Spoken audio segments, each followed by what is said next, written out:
entendido. Eu queria, então, dar boas-vindas a todos e queria, então, aqui fazer uma presença aqui hoje do Rubens Portugal, que está ali. Rubens Portugal, eu não consigo deixar de falar dele o tempo todo, né? Foi a pessoa com quem eu, durante mais tempo, trabalhei na minha vida. Nós já nos conhecemos há mais de 20 anos, em que nós estivemos trabalhando juntos, aprendi uma quantidade enorme de coisas. É um dos brasileiros mais notáveis que eu conheço, que tem uma característica que no Brasil não é muito comum. Quer dizer, o sujeito realmente quer fazer a coisa que se propõe a fazer. Isso não é fácil de encontrar, porque o Brasil é uma sociedade meio farsante, assim. Se a gente for pensar bem assim, sem nenhuma má vontade, né? Quer dizer, basta você olhar para as personagens literárias. Só tem no Brasil duas personagens literárias que não são farsantes, que é o Brás Cubas, que já morreu, né? Então, como já morreu, pode ser sincero, né? Que começa o livro dizendo: olha, eu sou... Então, as memórias póstumas de Brás Cubas, né? É uma declaração de honestidade, que o sujeito já morreu, e o outro é o Paulo Honório, aquele fulano do São Bernardo, do Graciliano Ramos, que, tendo perdido a vida toda, tendo dado errado completamente, tem então a possibilidade de ser minimamente sincero. O resto das personagens são todas farsantes, uma pior que a outra, que é um pouco sintomático, né, do modo como o Brasil, de alguma maneira, se comporta. O Brasil tem uma incapacidade de se dedicar, de fato, às coisas. O Portugal é um exemplo de um brasileiro que não é assim. Queria aqui fazer uma homenagem pública a ele. Ele é um dos mais importantes educadores que o Brasil já teve, até hoje, podendo aí estar aposentado, não está, passa o dia inteiro pensando como é que melhora a educação no país. Então, é bem-vindo, Portugal. E vamos, então, começar o nosso programa SESI, né, de Expedições pelo Mundo da Cultura. Nosso programa SESI, como vocês sabem, existe em 4 cidades simultaneamente, em 3, na verdade, em Curitiba, Londrina e Paranavaí, no Paraná. Em São Paulo, sem este nome, SESI, existe também há 2 anos, na cidade de São Paulo. Esse programa não é um programa de literatura, ele não tem por objetivo discutir literariamente as obras, embora, de vez em quando, algum aspecto literário seja significativo, a gente fala dele também, mas ele é um programa de cultura no sentido do Cícero, ciceroniano. Cícero era esse filósofo romano que dizia que, do mesmo modo como se cultiva a terra, também se deve cultivar o espírito, né? Então, foi Cícero que inventou, partindo de uma comparação com a agricultura, a ideia de cultura que se usa aqui. Cultura é cultivar o espírito e tornar o nosso espírito sempre preservado, né, da decadência natural que o espírito tem. É fundamental fazer isso, porque a cultura é uma coisa que se perde, quer dizer, não é... Perde-se indolormente, pior é isso, né? Porque você, quando vai ficando pobre, você descobre isso quando vem o estado do banco. Mas cultura não, quer dizer, você pode ser tão crescentemente mais ignorante, você nunca percebe isso. A perda da cultura é indolor, né? E pior do que tudo, não só é indolor, como ela é inspiradora de pretensões maiores. Quanto mais burro o sujeito mais tem vontade de ser deputado, mais tem vontade de ser presidente da República. Então, é uma coisa que acontece ao inverso, assim. Parece que a falta de cultura é um incentivo para a vida. E o livro que nós vamos hoje aqui, sempre lembrando que, embora não seja necessário ler o livro, porque nós fazemos um resumo, o livro que nós vemos aqui é uma das mais belas obras de Shakespeare. Shakespeare é 7% do nosso programa inteiro. Dos 100 livros que foram escolhidos para esse programa, 7 são de Shakespeare. Os que já foram são Hamlet, O Rei Lear, A Tempestade. Hoje temos Otelo. No último encontro deste ano temos Macbeth. E ainda temos, no ano que vem, ainda temos Medida por Medida, Sonhos em uma Noite de Verão e O Mercador de Veneza. Então, portanto, 8% de todo o programa é baseado em Shakespeare. É claro que as outras peças são igualmente importantes, mas não dá para fazer só de Shakespeare, né, o curso todo, porque ele não chama programa de Shakespeare.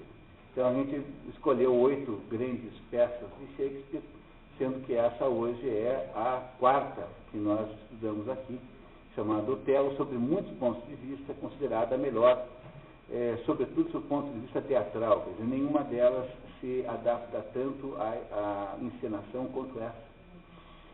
Shakespeare escreveu um teatro tão extraordinariamente amplo que ele pode ser lido com toda a facilidade. Existem alguns teatros que ficam muito mal postos fora do palco, mas não é o caso de Shakespeare. Shakespeare é um poeta, então ele escreve no original em linguagem poética e apenas, claro que isso hoje em dia no teatro moderno não dá mais certo, né? Mas Shakespeare é, antes de tudo, um poeta, e tem uma obra poética maravilhosa, extraordinária. Existe aí na mão de vocês uma cronologia da vida de Shakespeare. Eu não vou entrar no mérito novamente, porque nós já vimos tantas vezes isso aqui, né? Então eu só queria, por favor, que vocês não esquecessem de jogar fora as antigas e ficar com essa nova, porque mesmo quando você já tem cada um que esteve aqui já recebeu 3 cronologias dessas.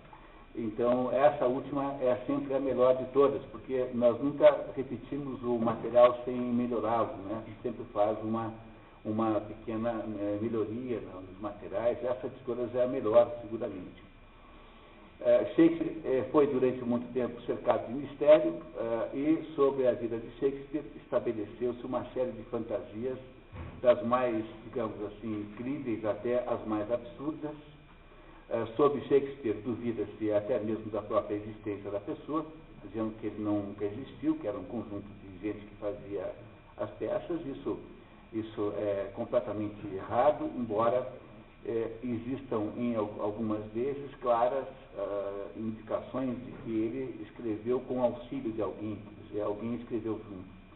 Não tira o mérito. Segundo, uma descendente do filósofo inglês chamado Francis Bacon espalhou pelo mundo afora a ideia de que Shakespeare não teria existido e seria, na verdade, o Francis Bacon travestido de dramaturgo.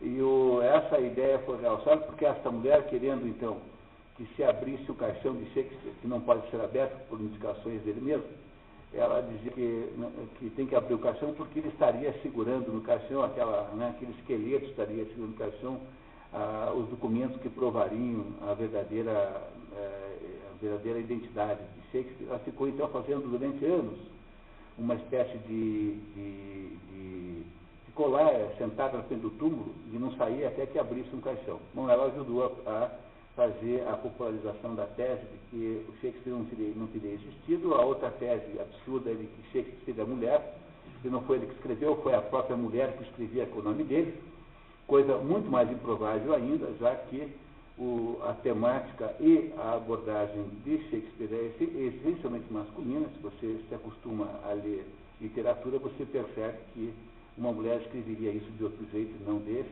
Enfim, sobre Shakespeare há muita mitologia. No entanto, o mais paradoxal de tudo isso é que não há razões para tamanha mitologia.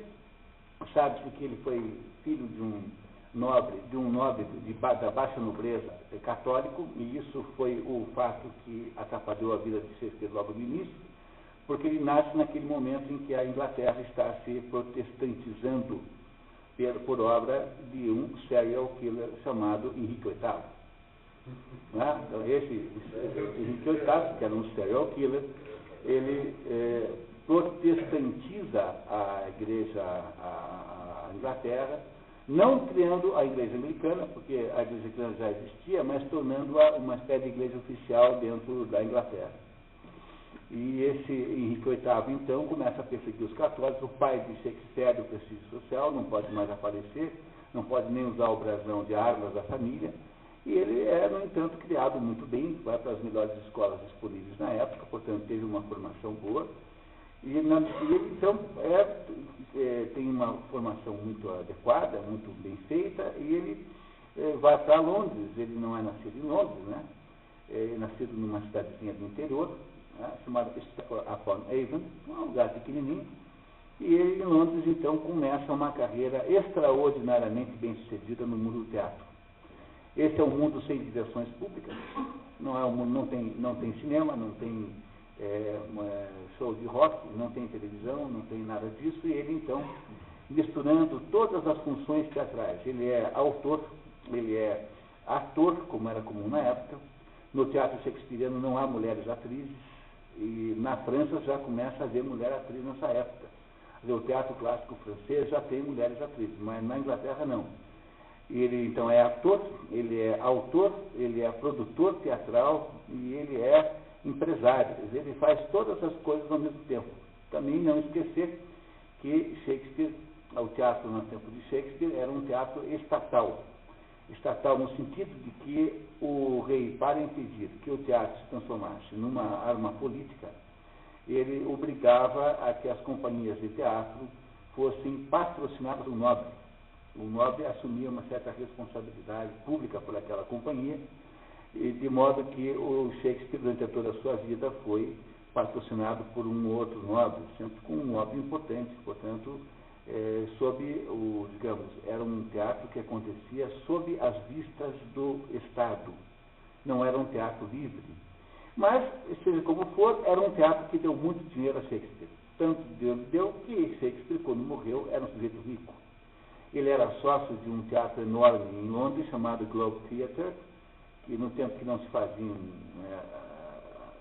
havia os colosseus, os coliseus como em Roma, mas em Londres, que era um lugar muito moderno nessa época. Não esquecer que a nobreza inglesa sempre foi muito mais pobre que a nobreza francesa, muito mais pobre, não tem nenhuma comparação.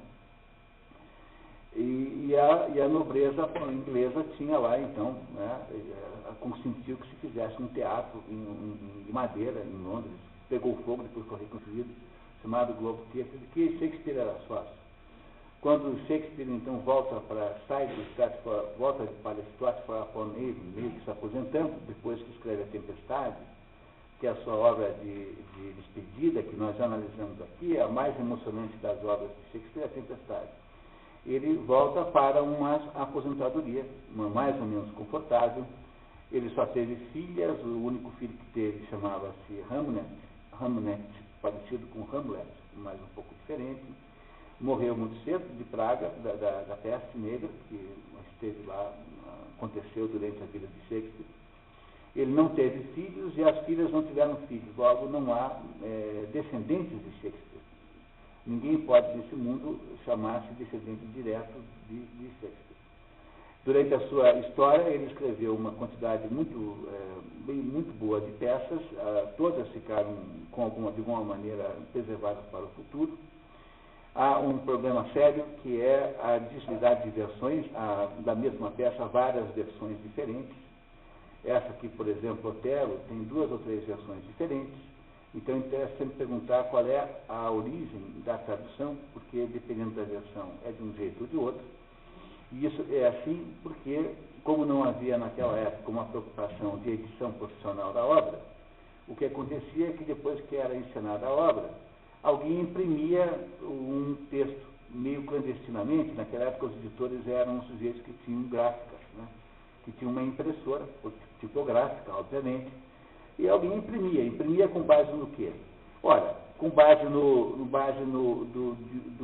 de um dos documentos que foram usados como texto para os atores, ou com base na memória de alguém que ouviu várias vezes. Às vezes, esses tipógrafos editores achavam que o final era muito trágico, eles resolviam mudar o final, porque achavam que era mais bonito se não morresse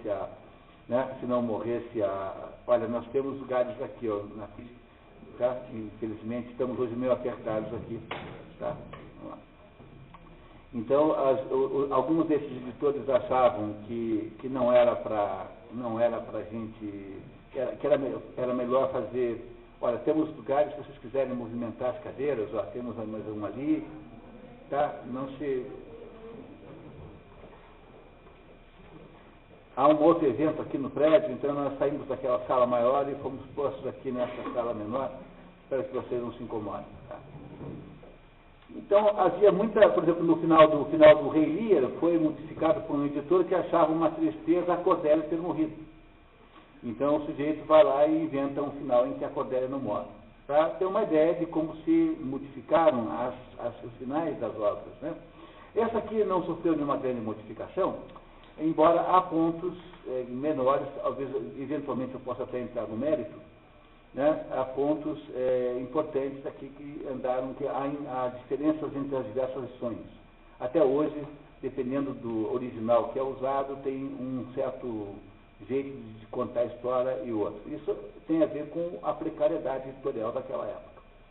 Seja como for, Otelo é uma das mais extraordinárias obras de Shakespeare. Os especialistas dizem que, sob o ponto de vista teatral pura e simplesmente, é a obra melhor construída. É uma maravilha para a apresentação. Existe uma ópera chamada Otelo de Verdi, que é muito bonita, vale a pena ouvir. E existe um filme dirigido pelo Orson Welles, em que o próprio Orson Welles faz o papel de Otelo, né? E que é muito, muito bonito esse filme, muito, muito bem feito, muito bonito. É uma obra eletrizante, a gente vai ficando emocionado com ela, vai crescendo, as nossas emoções dos mais variados tipos vão se acumulando ao longo da leitura. A leitura é imprescindível. Para a nossa tradução foi usada uma versão aqui, uma versão do Honestaldo de Penaforte, que é uma beleza de tradução, pena que só encontra em sebo, mas essa tradução aqui eu acho que é a melhor de todas, disponíveis do Otelo. Foi feita para o teatro, quer dizer, ela é uma tradução feita com uma clareza e com uma objetividade extraordinária. Bom, feito isso, se vocês não têm nenhuma dúvida, é Otelo, chama assim, Otelo, né? Às vezes vem com o subtítulo O Mouro de Veneza. A história passa-se em Veneza e na ilha de Chipre. A época em que a história se passa é 1570. Isso está dito pelo Shakespeare em várias outras, ou seja, a história passa-se um pouco antes não muito tempo antes do momento em que a obra foi escrita. A obra foi escrita em 1604, mais ou menos, e a história passa-se 34 anos antes. Nessa época, não existia a Itália como hoje nós concebemos a Itália, quer dizer, não havia um país chamado Itália, havia uma federação de reinos, e entre eles o reino de Veneza, chamado República de Veneza. A República de Veneza era dirigida pelos doges, uma palavra que vem da palavra dulce, né? Dulce, da palavra chefe, e que você encontra até hoje lá em Veneza, o Palácio dos Doges na Praça de São Marco, né? Até hoje está lá para você ver os resquícios da República de Veneza, um lugar extraordinariamente bonito, né? Quase não dá para morrer sem ver Veneza uma vez na vida, e é lindíssimo aquilo, hoje obviamente poluída por milhões de turistas, que de certa maneira perturbam um pouquinho, porque a Veneza era uma das cidades mais silenciosas que o mundo já conheceu. Não é o caso hoje, né? Com todas aquelas excursões. A Veneza era uma coisa maravilhosa esse Otelo, que é chamado de Mouro, e aí há uma enorme polêmica histórica sobre se ele é negro ou se ele é berbere, né? E para berbere chamam-se aqueles povos do norte da África, que são avisados, embora não sejam exatamente árabes, né? Os povos que vêm do Maghreb. Maghreb é a região do norte da África, com exceção do Egito. O Egito não é Maghreb, mas o resto é Maghreb. É um certo tipo de povo que se chama de berbere e que é islamizado, todos eles são islâmicos, e que são esses árabes, chamados árabes, que moram em Paris, por exemplo, que você encontra em Paris, e a expressão mouro é uma expressão ambígua que se refere simultaneamente aos negros.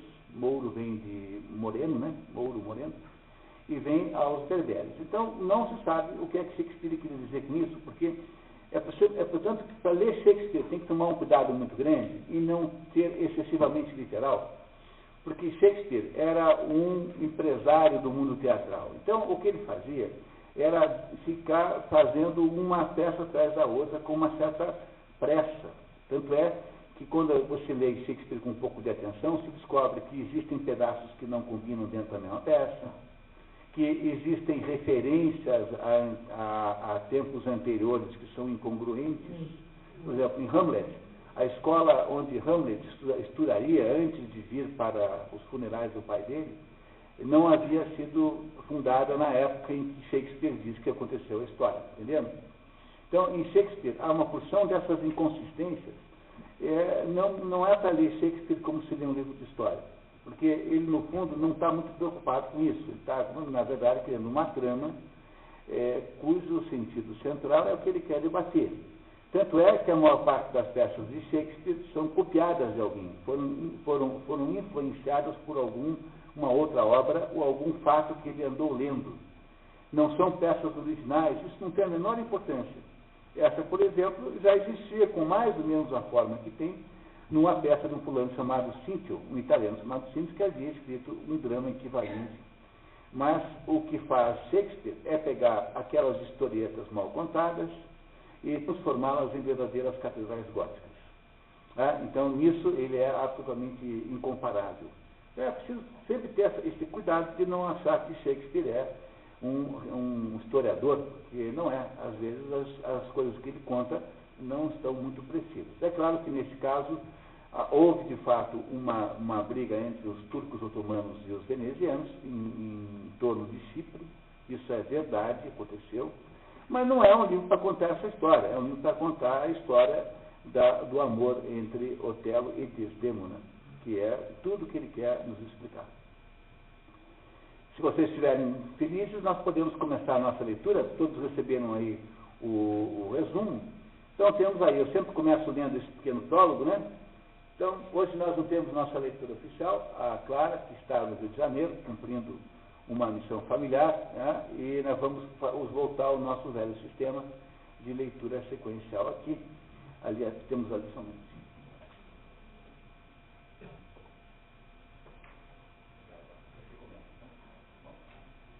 Então, eu vou ler o prólogo, e aí, em seguida, a gente vai de pessoa em pessoa. Escrita entre 1602 e 1604 e encenado pela primeira vez em 1604, Shakespeare sempre se sabe quando foi encenado a primeira vez, porque como era o teatro estatal, todo mundo sabia quando era feito, né, a encenação. Agora, quando foi escrito, não, aí ninguém tem certeza. Na presença do rei James I, esse rei James é o famoso rei James da Bíblia, né, o que inventou o inglês moderno. A Bíblia do rei James é a Bíblia, o inglês do rei James é o inglês moderno. Quando os ingleses foram traduzir a Bíblia, esse rei James foi traduzir a Bíblia para o inglês, ele criou, como também Lutero fez na Alemanha a mesma coisa, criou o padrão oficial da língua inglesa. Comenta-se, sem se ter certeza, que Shakespeare teria feito parte da equipe que traduziu a Bíblia para o inglês.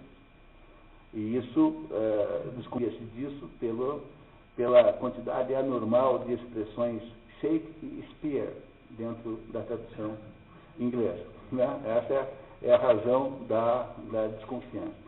Que ele tivesse colocado as suas impressões digitais nesses itens. Claro que isso é um pouco de folclore. Otelo, o Mouro de Veneza, é o subtítulo, teria sido inspirado na obra Hecatomite de Giraldo de Cíncio, que é um pouco anterior a ele. A ação passa-se em Veneza e Chipre, por volta de 1570. A cidade italiana, naquela época autônoma, um estado no sentido moderno da palavra, era uma república dirigida por um doge, o nome que se dava ao governante de Veneza. Shakespeare inicia a encenação contando diretamente ao público, pela boca de Iago, que Desdémona, filha do senador Brabantio, havia se casado secretamente com Otelo, um nobre mouro. Aí embaixo eu comento o assunto sobre se mouro é berbere ou não tem a menor importância. Na verdade, berbere ou negro, o que Shakespeare queria dizer com mouro aí é que havia um grande contraste entre a Desdémona e o noivo. Quer dizer, o casal era feito com duas pessoas muito, muito diferentes entre si. Esse é o sentido do mouro. Então, tanto faz se é negro, se é berbere, não tem a menor importância. Continuando, né? A serviço da República de Veneza. Acusado perante o Senado de ter roubado a filha do senador e simultaneamente convocado pelo mesmo Senado para liderar as tropas venezianas contra os turcos que ameaçavam Chipre, a situação de Otelo simboliza logo de início a tensão dramática que permeará toda a obra.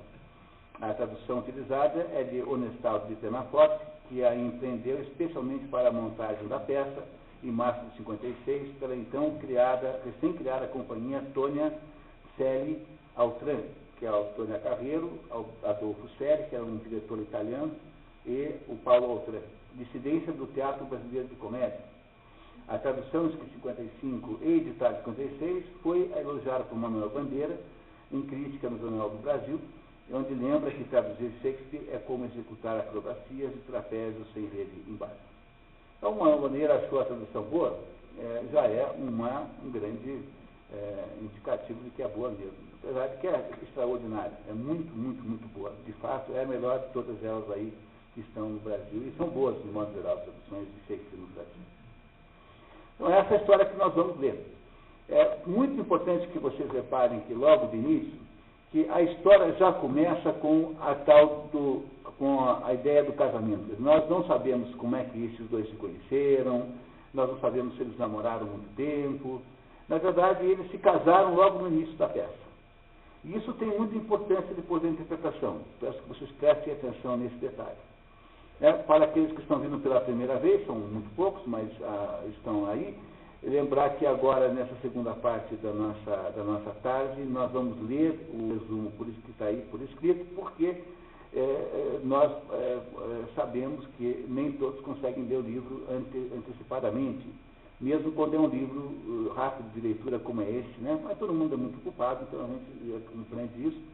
E depois, na terceira parte, a gente faz uma interpretação da história. Então, para que a interpretação seja bem sucedida, eu queria muito que você levasse em conta esse fato, de que a história começa assim, meio que como um soco na boca do estômago, em que o Shakespeare vai nos dizendo, ficara pela boca de Iago. Iago é de todas as personagens shakespearianas a pior.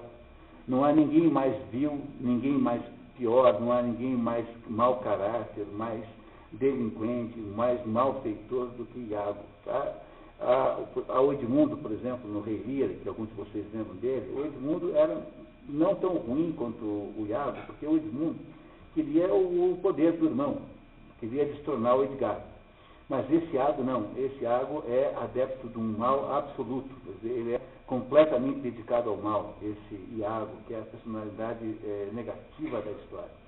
Então, esse Iago começa nos contando, logo no início, que o Otelo, que é um mouro, quer dizer, alguém que não é italiano, um sujeito estrangeiro, né, e de uma região do mundo, seja árabe ou mouro, né, berbere ou negro, que era visto como sendo de menor, né, menos, casou-se com a Desdémona, filha de um senador brabâncio, quase o homem mais influente da República Veneziana naquela época.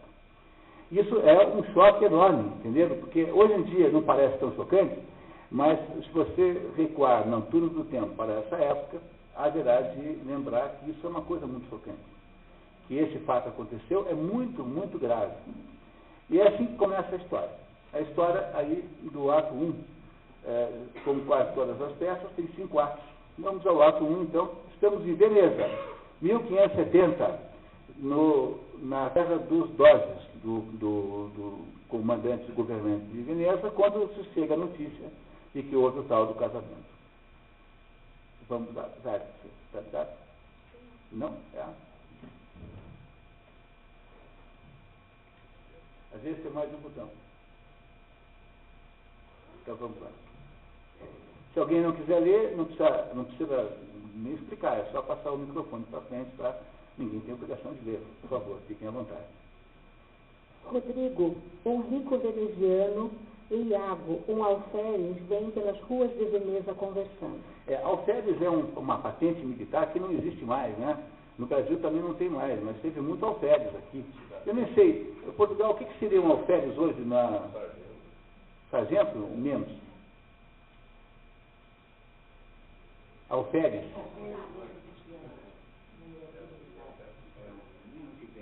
Menos que tenente. Então, um oficial menos que oficial, né? Não seria oficial. Então, alferes aqui tem um sentido de que esse Iago tem aí uma certa importância, mas não é muito grande, tá? Não há mais a patente de alferes do mundo moderno, no Brasil, pelo menos, não tem. Muito bem, continuamos.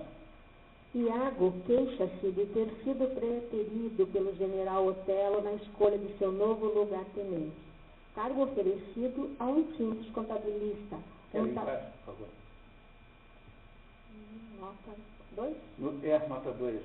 No original está marcado a great administration. No original está escrito assim, que não é um grande contabilista, é um grande aritmético. Bom, olha, o sentido, a tradução é muito boa, sabe? O sentido desse um grande aritmético parece ser mesmo de um contabilista, quando você vai lendo o texto, né? Mas, no entanto, é uma expressão.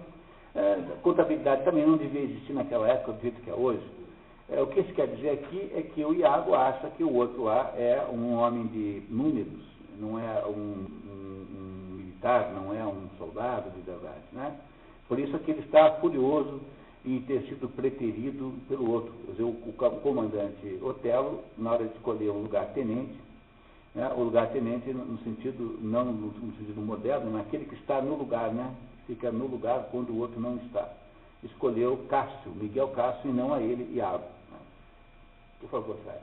O lugar-tenente seria o segundo na hierarquia, né? No sentido que está aqui, Um tal de Miguel de Cássio, um florentino, já nota que, na opinião dele, seria incapaz da arte da guerra e lamenta-se. Iago. Enquanto eu, que tantas vezes aos olhos do próprio Mouro dei tanta prova de mim, em Rhodes, Chipre e outras terras de cristãos e de infiéis, eu cá fico e sotavento desse perito de cômputos. Ficar a sotavento do presidente significa que eu estou aqui subordinado a ele, o sotavento é contra o vento, né? Tá? Então eu estou aqui subordinado a esse contabilista, eu que sou um grande soldado, agora tem que prestar aí homenagens, né, e obediência a um contabilista, um matemático, um homem de números, que é esse tal de Cássio. Quer dizer, vocês já perceberam que tudo começa com a inveja que o Iago tem do cargo que o Cássio tem, né? Ele acha que ele deveria ter esse cargo. Esses nomes aí são muito fáceis de lembrar, tá? Na verdade, só tem 4 ou 5 personagens importantes aqui, que é o Otelo e Desdémona, que são um casal romântico, né? Aí você tem o Iago, que é essa pessoa central na história, quase a pessoa mais importante, e aí você tem o Cássio, que é esse que está que foi escolhido pelo Otelo para ser o seu segundo, né, o seu substituto, e que será também presente. Depois tem outros personagens, mas no fundo esses 4 são os mais importantes de todos. Né? Vamos ver então, como é que continua. Zaida, por favor. E emenda. Pois bem, agora dize-me tu mesmo, posso morrer de amores pelo Mouro? Continua seu discurso fazendo uma autoanálise. Iago. Pois, meu caro, tão certo como tu, chamares-te Rodrigo, eu cá, se fosse o Mouro, não queria um Iago ao meu serviço. Sirvo a mim próprio apenas, quando o sirvo. E o céu é testemunha de que o sirvo.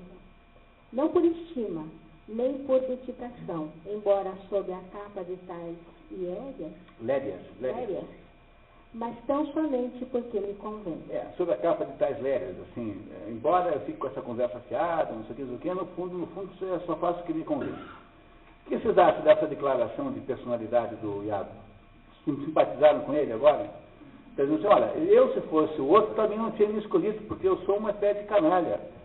Né? É aquela história do fulano que não entra no clube que o aceita como sócio. Né? O Groucho Marx que dizia, né, que jamais entraria num clube que o aceitasse como sócio.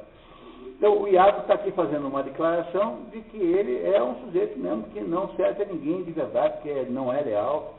Então vocês já perceberam que o Shakespeare não gosta desse Iago, né?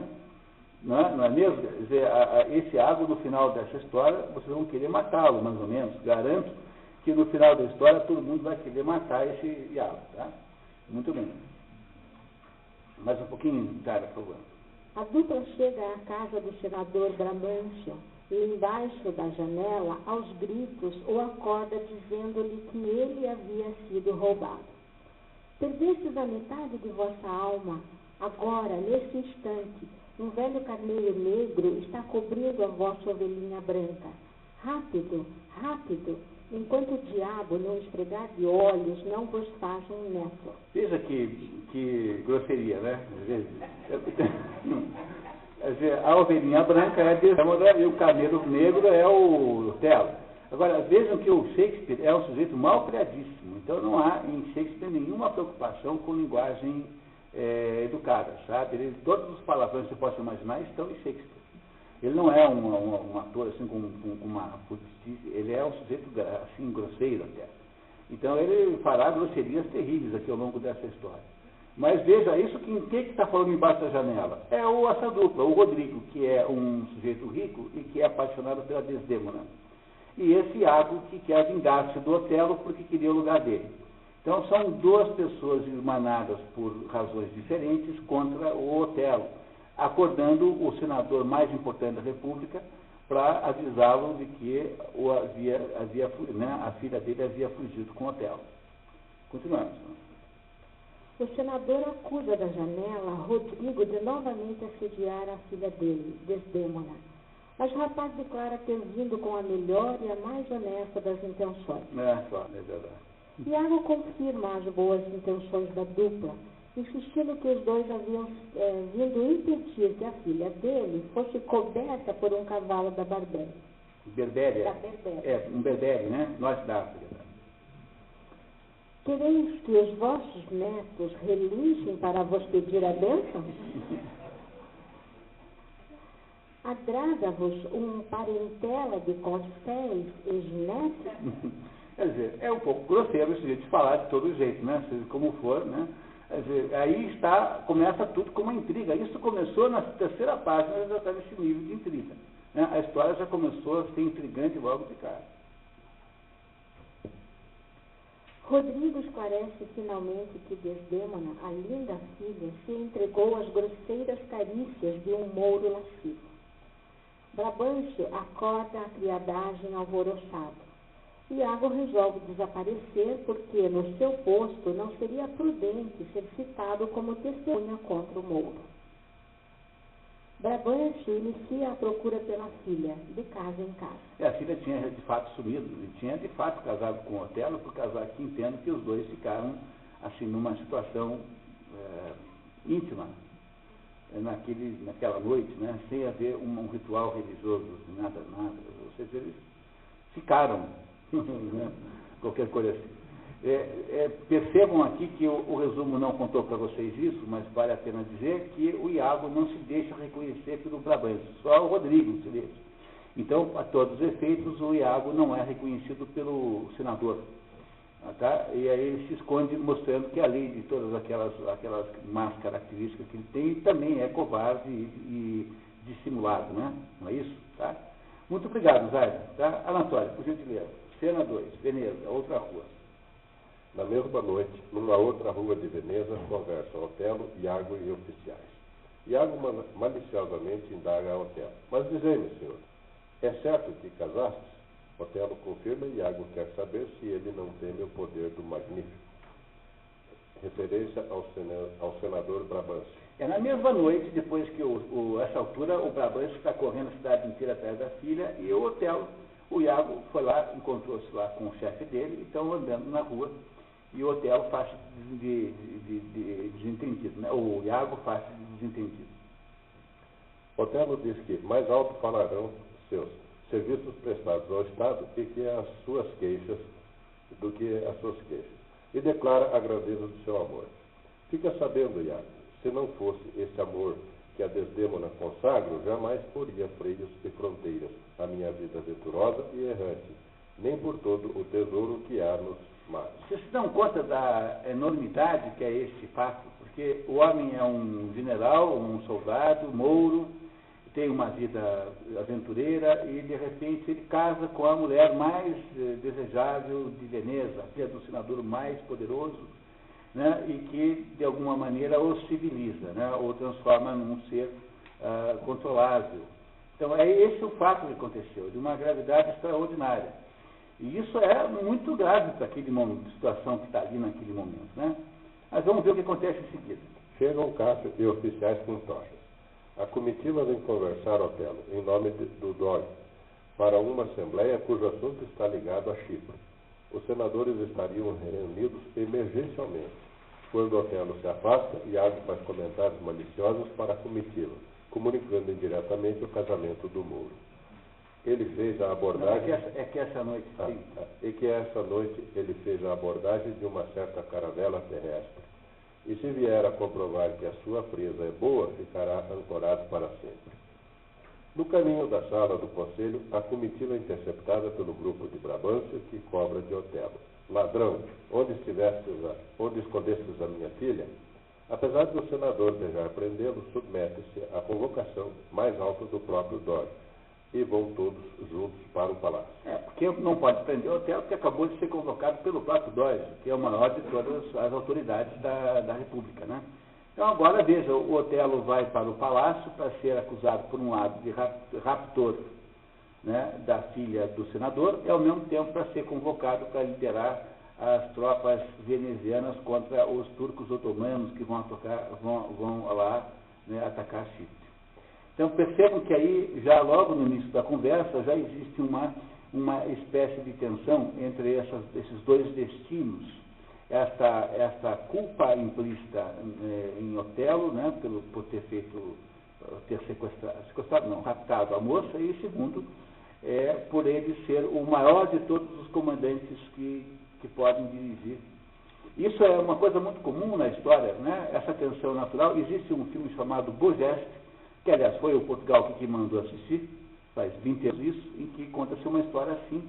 O Bogeste é uma história que passa-se lá no Oriente, lá no norte da África, numa fortaleza da Legião Estrangeira, que tem lá um fulano, que é um sargento cruel e sanguinário, que é o Ernest Borgnine, que faz o papel, não lembro mais o nome, e esse sujeito aterroriza o forte. Aí os soldados resolvem matá-lo.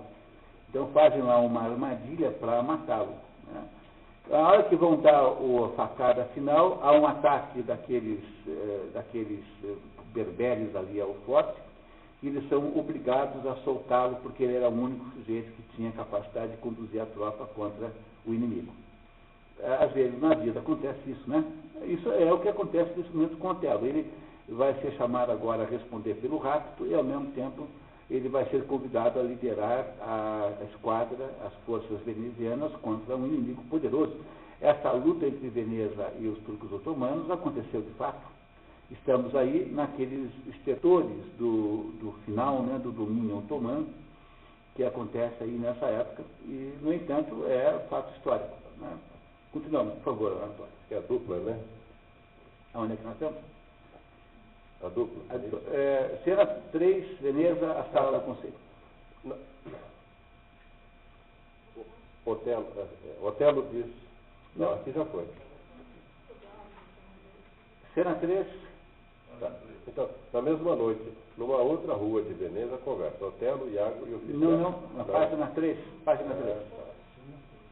Cena 3. Veneza, sala do conselho.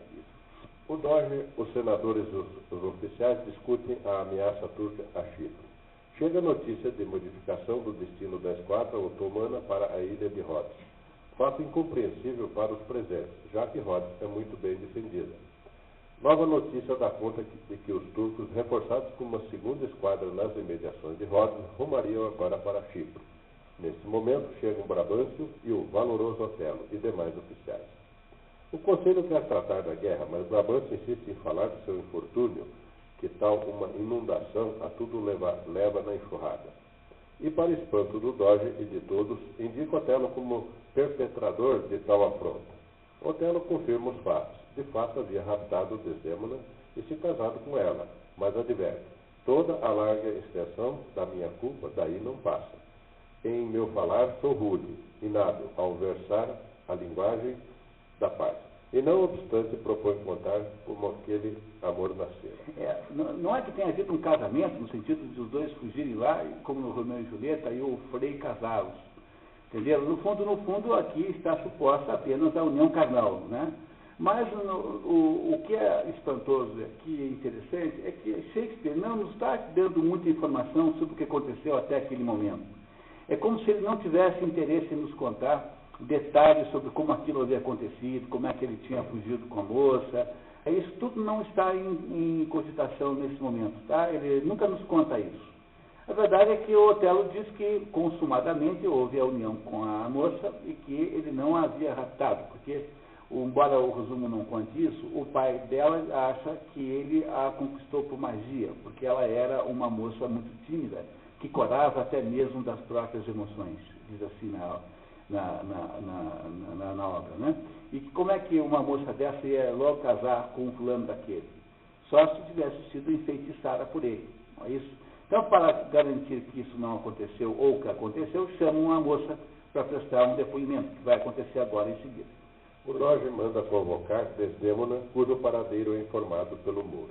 Enquanto a moça é trazida, Otelo conta à assembleia que frequentava a casa de Brabâncio e contava à moça as aventuras e perigos por que havia passado e que, por isso, ela se havia apaixonado por ele.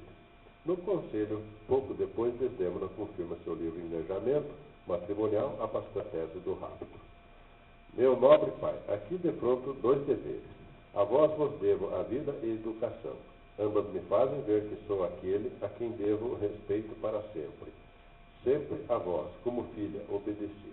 Mas vejo aqui também o meu marido, e a mesma submissão perante vós, e que se sujeitou minha mãe outrora, e que ela sobrepôs a que a seu pai devia, e que, ora, com razão julgo dever ao Mouro, meu esposo e senhor.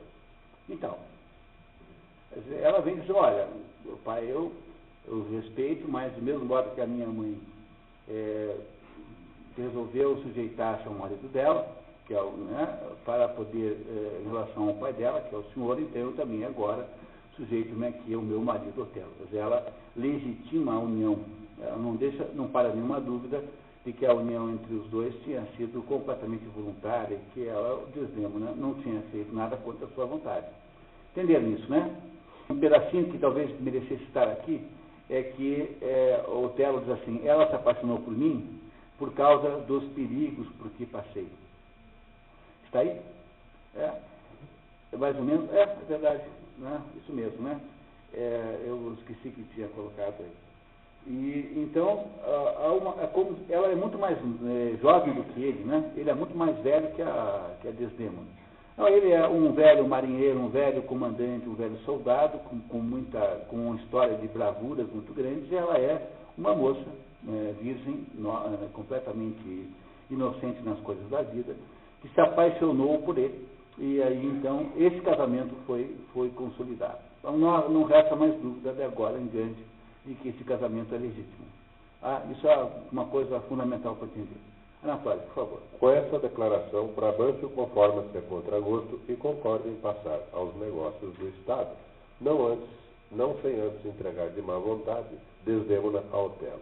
Aproxima-te, Mouro, aqui te dou de todo o coração, o que também de todo o coração te negaria, se porventura já não fosse teu. Foi, cara. Quer dizer, o Brabâncio aceita o fato, né? Aceita o fato, né, de que a filha casou.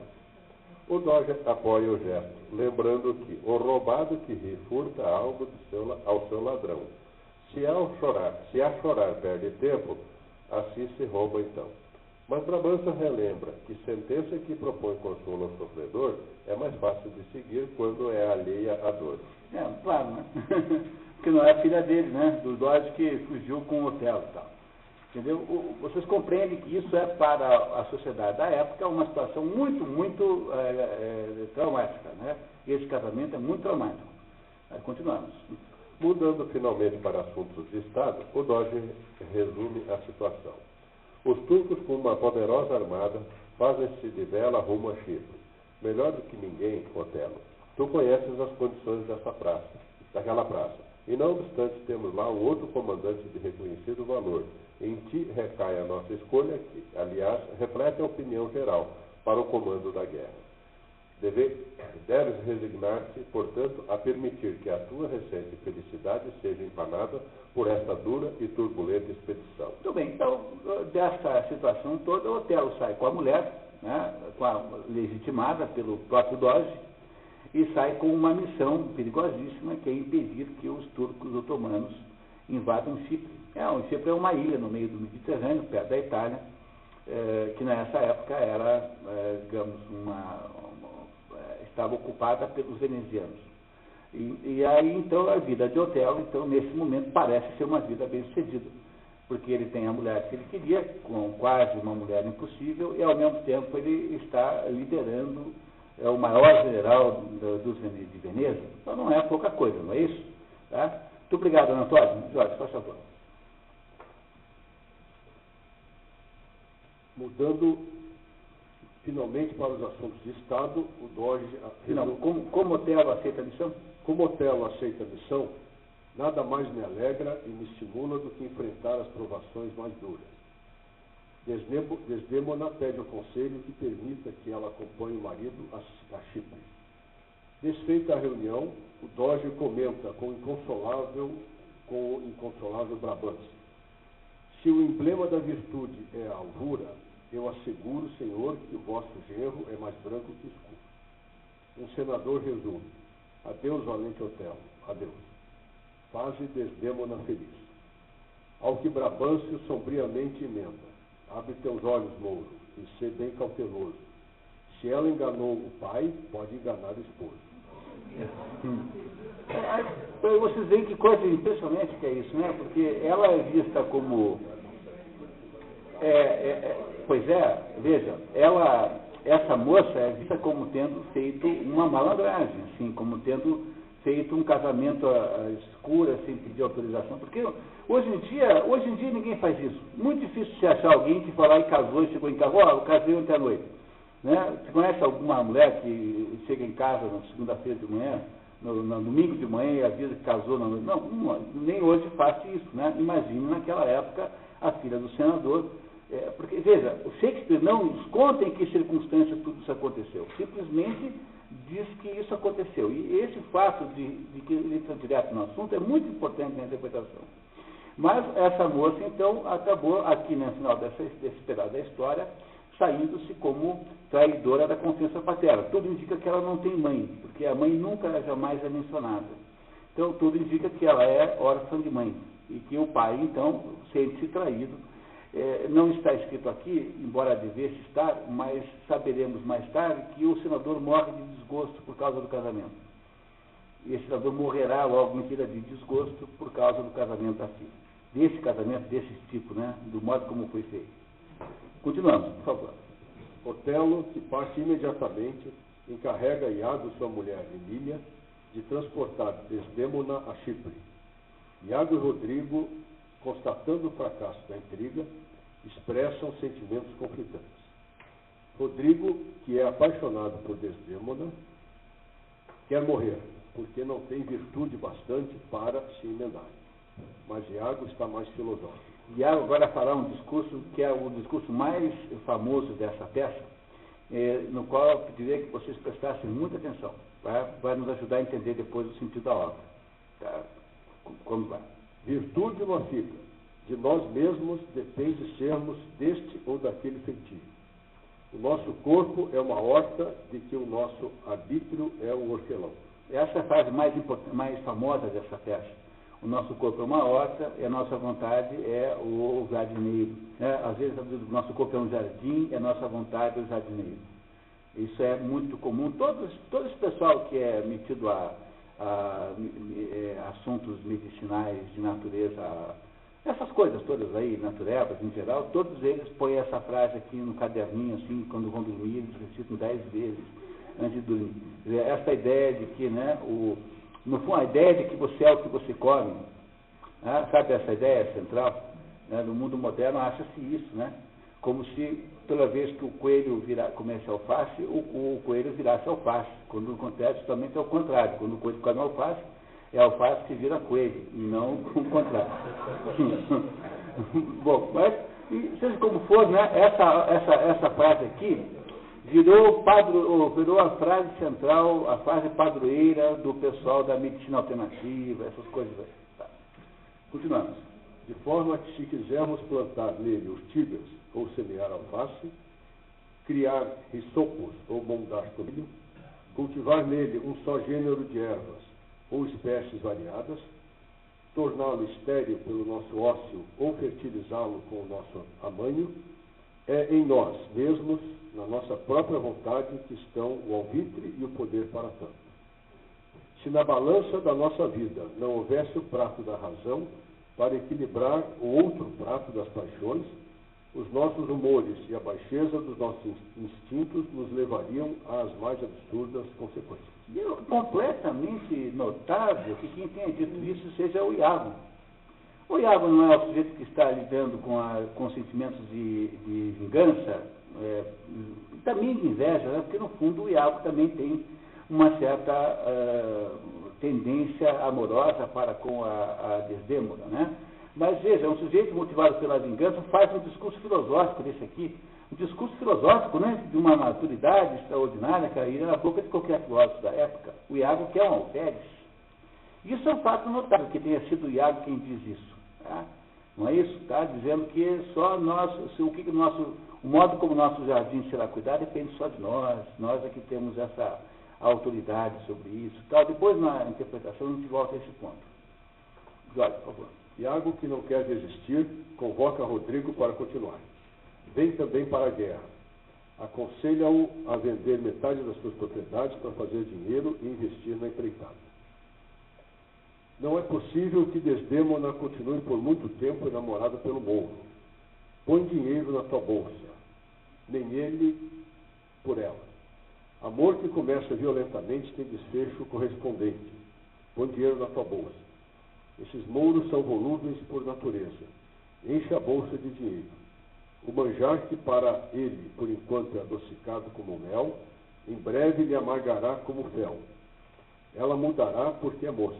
Quando se saciar das carícias dele e perceber a esparrela em que caiu, há de querer tocá-lo por outro. Se há de, então, põe dinheiro na tua bolsa. Então, o Iago agora precisa convencer o Rodrigo, que é o que publicamente declara amor a Desdémona, né? Está interessado na Desdémona, que é preciso investir contra aquele amor, né? Contra aquele casamento. E que ali há disparidades tão grandes que a Desdémona vai desistir do Otelo e quando ela o fizer, o Rodrigo que vai sair ganhando. Então o Iago começa a planejar agora, montar um plano para destruir o casamento de Desdémona e Otelo. Não é isso que ele está fazendo? Não é isso? Muito bem, tá? Então, muito obrigado, Jorge. Por favor, tá? Resume sua disposição de vingança, dizendo a Rodrigo que mais vale enforcar-se depois de ter satisfeito teu desejo que te afogares sem a teres possuído. O motivo do meu ódio está arraigado no meu coração e assim deve estar a razão do teu. Unamo-nos, pois, para a vingança. Quando Rodrigo sai, Iago conta para si mesmo o plano. Ao cabo de algum tempo, ele insinuou nos ouvidos do Mouro que há uma excessiva familiaridade entre sua mulher e Cássio. Este, que é guapo, insinuante e belo, foi feito para despertar ciúmes, talhado como está, para deitar a perder as mulheres. Do seu lado, por natureza, o Mouro é confiante, julga honestos os homens que o parecem. E deixar-se-á conduzir pelo focinho docilissimamente como um asno. É isso, achei, o plano está gerado. Agora o diabo e a noite é que darão à luz do mundo monstruoso embrião. Olha que expressão extraordinária. Agora o diabo e a noite, a escuridão, né, é que darão a luz ao mundo o monstruoso embrião. Começa a se criar, então, dentro um embrião monstruoso, que é o que o Iago vai conseguir com um conjunto extraordinariamente bem feito de intrigas, né, ele vai produzir aqui um embrião de um grande desastre. É isso que ele acabou de nos contar. Então, o plano essencial de Iago é fazer o Otelo ficar com os ciúmes do Cássio. O Cássio, quem é? Aquele fulano cujo lugar ele almeja, que é o lugar de tenente do Otelo. Né? O Miguel Cássio. O Miguel Cássio é um jovem lá, sem nenhuma defeitos maiores, que é o principal ajudante do Otelo e que ele deseja derrubar. Então, é isso que o Iago está fazendo. Quer continuar, por favor? Senão, um porto de mar na ilha de Chipre, uma esplanada no cais. Entra Montano, governador de Chipre, que será sucedido por Otelo, com 2 gentes homens que comentam a grande tempestade. Pode ler a nota, por favor. Referência ao fundamento por uma tempestade em 1588 da grande armada de Filipe II, fato contemporâneo a Shakespeare que deu à Inglaterra o domínio dos mares. A tempestade também em Rei Lear e a tempestade. A tempestade é uma figura literária essencial dentro de Shakespeare, porque a ideia central da tempestade é que ela gera a volta ao caos. Então, quando você lembra da Bíblia, né, que no início a mente, o Espírito de Deus pairava sobre as águas. Essa água sobre a qual pairava o Espírito de Deus é a água do caos inicial, é aquela situação sem forma que pode se transformar em qualquer coisa. Então, para Shakespeare, uma maneira boa de recolocar as personagens de produzir a devolução da clareza ao homem é jogá-los na tempestade. Então, o Rei Lear só consegue enxergar alguma coisa quando enlouquece na tempestade, na grande tempestade do livro de Rei Lear. E a mesma coisa acontece na tempestade, que é uma tempestade que destrói a armada, em que obriga, né, aqueles nobres todos a caírem na ilha onde morava Próspero e Miranda, para que pudesse se restabelecer a normalidade. Então, para Shakespeare, a tempestade é sempre um produtor de clareza, sempre é um fato dramático e caótico que produz a devolução da razão às pessoas. A tempestade são os grandes desastres da vida que as pessoas podem sofrer e que faz com que elas compreendam determinados aspectos da vida que não compreendiam antes. Então, aqui nesse caso também há uma tempestade que também é uma referência à tempestade que destruiu a grande armada de Filipe II, a partir de cuja destruição a Inglaterra mandou nos mares, até agora há pouco tempo, né? Até a Primeira Guerra Mundial, depois nunca mais. Né? Bom, continuamos. Nota o governador que se a armada turca não se abrigou no municiado porto, deve ferir a pique. É impossível resistir à tormenta. Entra um terceiro gente homem que confirma as desastrosas perdas e o sopro quase total da armada dele. A armada veneziana também havia se dispersado na tempestade, por isso chegara a Escárcio, bastante apreensivo, rogando aos céus que se salve um muro do qual o separou o temporal no mar. Chega também com uma semana de antecipação a nau de Iago trazendo sem salva a divina Desdémona. Cássio recebe a comitiva e faz elogios a Emília. Iago destila pedidos e ironia sobre as mulheres em geral. O trabalho doméstico ociosos, diligentes e ativas só na cama. Levantam de manhã para os ossos do lar, de noite deitam para trabalhar. Esse caso é bem grosseiro, né? Entre nós, esse Iago, perdão, né? Então, entenda o que aconteceu? Qual a tempestade destruiu a armada dos turcos? Não tem mais problema agora militar na história. Acabou o problema militar do Otelo. Agora só tem um problema sentimental. E chega antes o tal do Iago, trazendo a Desdémona, o Iago com a sua mulher Emília, a Emília é a mulher do Iago, trazendo a Desdémona, e o Otelo ainda está perdido aí no meio do mar. E o Cássio também já chegou. Né? Então, agora começa essa conversa em que o Iago faz todo tipo de grosseria que possa fazer, né? Dentro, obviamente, das limites de prudência. Pressionado por Desdémona a fazer comentários especificamente sobre ela, após a apresentação, comenta: bela, clara e sutil, os espíritos e o apura em saber como usar a sua formosura, e outras observações irônicas. Desdémona, mantendo bom humor, diz dele ser o mais atrevido e reverente dos tagarelas. Quando Cássio se afasta com Desdémona, que lhe oferece a mão, Iago comenta a parte: pega-lhe na mão, muito bem, muito bem. Anda, cochicha-lhe no ouvido, será como a teia diáfana, como essa que apanharei em moscardos do tamanho desse cárcere. Aí, sorri para sua bela, assim, corteja bem, enquanto eu conforme o cortejo das suas desgraças. Faze bem, é assim mesmo. Veja que sujeito maligno, né? Então, o que é nessa teia diáfana, uma teia translúcida, que eu pegarei um moscardo do tamanho de Cássio. O moscardo é um mosquitão, uma mosca grande, um inseto grande, em que ele vai pegar o Cássio. Então, ele já percebeu que ele está dando certo plano, porque a Desdémona e o Cássio têm simpatia mútua, dá para você supor até mesmo alguma atração, que nunca será platônica, mas alguma atração havia, e ele vê então que há meios de sustentar a tese da infidelidade da Desdémona com esse Cássio, pelo comportamento dos dois. Chega finalmente a embarcação de Otelo, que recebe Desdémona chamando a minha bela guerreira. Se para mim agora as tempestades serão seguidas de uma tal bonança, então rujam os ventos insofridos até que a morte acorde. Desdémona responde dizendo que Deus há de permitir que o nosso amor e seus prazeres, todos na medida do tempo, aumentem sempre. Mas enquanto Otelo comemora encontros com sua amada, Iago conspira. Como estáis afinados, mas deixai que ou não me chamo Iago, ou já vou afrouxar essas cravelhas, e era uma vez a bela melodia. Afrouxar as cravelhas é tornar as cordas soltas, de modo que vai desafinar, né? Veja, tudo que esse Iago quer é destruir esse casamento. Eu digo que ele é muito pior que o Edmundo queria ficar com o dinheiro, com o poder do Edgar, do irmão. Mas esse aqui não, esse aqui quer destruir o casamento a todo custo. Então ele, quando fala isso, ele não fala assim abertamente, tá vendo? Fala à parte. Quer dizer, o que é falar à parte? No teatro é quando o ator sai da cena, né? Ele não sai da cena, mas ele vira-se para o público como se ele tivesse saído, como se os outros não estivessem escutando e fala assim, vejam só, que otário, vamos ver só o que eu vou fazer com eles. Entendendo o que é falar à parte? É o recurso teatral para você contar alguma coisa que o público finge que só ele sabe. Entendeu? O que os outros não e os outros fazem de conta que não ouviram. Compreenderam? Isso é como se faz no teatro, né? Isso é uma peça de teatro. Tem esse recurso logo no início. Então, o Iago está o tempo todo nos orientando sobre como está indo o plano que ele montou para destruir o casamento do Otelo e da Desdémona. Obrigado. Tá? Quer passar para o colega?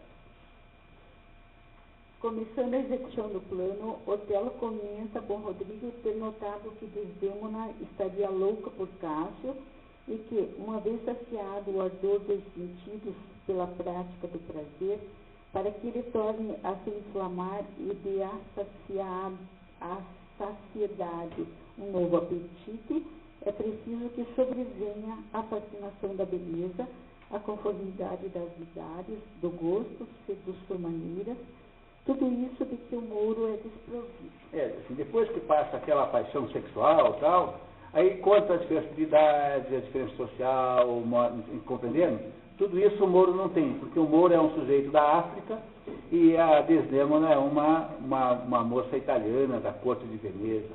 Só pergunta se o Otelo comenta na Não, quem é que comenta isso tudo? Está errado. Espera aí, vamos lá. Está errado. começando a execução do plano, Otelo, desculpe, é Iago, tá completamente errado. Graças a Deus, vocês estão realmente prestando atenção, porque eu fico visível aqui e não vejo, tá? É Iago que comenta, tá? E não Otelo, tá? Todos entenderam que está errado, né? Por favor, corrija. Tá? Muito bem, continuamos. Rodrigo não acredita nessa hipótese porque acha que Desdémona é virtuosa. Iago retruca, virtuosa só na casca. O vinho que ela bebe é feito de uvas. Iago manda Rodrigo provocar Cássio para uma briga naquela noite, ocasião em que Iago iria aproveitar-se para desmoralizar o lugartenente. Depois que Rodrigo sai, Iago faz nova reflexão. Que Cássio ama Desdémona, acredito, e que é amado por ela é bem provável. Embora odiando o Mouro, reconheço que, além de nobre, é fiel e carinhoso, devendo ser um ótimo marido.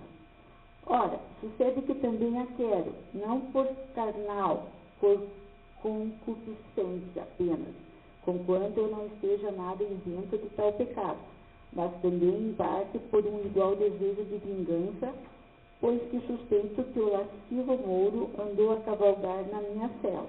Andar a cavalgar na cela dele é ter saído com a mulher dele, tá? Com a mulher dele, que é a Emília, tá? Então, veja, ele diz que ele deseja o mal do outro, não apenas por concupiscência, não porque ele também deseja a Desdémona. Nesse momento, o Iago nos contou que também tem desejo sexual pela Desdémona. E que não é apenas isso que o motiva, embora ele também tenha esse desejo, tá? Mas é que ele acha também que ele está querendo se vingar, isso a gente não sabia ainda, que ele acha que o Otelo andou saindo com a mulher dele, com a Emília, tá? Mas isso é apenas uma suposição, porque em nenhum momento da peça isso é confirmado realmente, embora seja uma suficiente para motivar uma vingança, né? Embora possa ser mentira. Né? Continuando. Já essa ideia só, como um veneno, me corrói as entranhas. e por isso que nada acalmará minha alma, até o dia em que eu lhe dê o troco, é mulher por mulher. Então agora aqui o Iago quer ficar com a Desdémona também, né, para se vingar de uma suposta traição que teria sido feita dele pela Emília. Muito bem, a coisa vai mais ou menos se montando. Né? Qual é a opinião que vocês têm sobre o Iago até agora? Boa? Média? Bom, muito bem. Continuando. Tá? Muito bem, continuando. Uma rua de Chipre. Um arauto anuncia festas públicas para comemorar a derrota da armada turca e as núpcias de Otelo, o novo governador de Chipre. Uma sala do castelo. Com a cidade em festa, Otelo incumbe Cássio de providenciar para que seja observado o justo limite de discrição que até os divertimentos devem obedecer. Manter a ordem, né? Porque se mantém a ordem. Cássio diz já ter encarregado Iago. Otelo, Desdémona e séquito saem. Entra Iago e, com grosseria, refere-se a Desdémona como um petisco digno de Júpiter e incentiva Cássio, que tem a cabeça fraca para a bebida, a tomar vinho com os outros oficiais que Iago já se incumbira de embriagar. Cássio, alterado pela bebida, não consegue colocar a postos a guarda, que havia bebido mais do que ele. Durante a cena, Iago comenta maliciosamente com Montano que Cássio é useiro em embriagar-se. Isso é sempre o prólogo do seu sono. Cássio não conseguiria dormir sem tomar um porre antes. E o Montano é o governador de Chipre que está saindo, né? Tá, todos lembram dele, né? Vocês não estão com uma sensação interessante aqui de que o Iago controla toda a ação nessa história? Tem alguma coisa acontecendo que o Iago não esteja fazendo acontecer?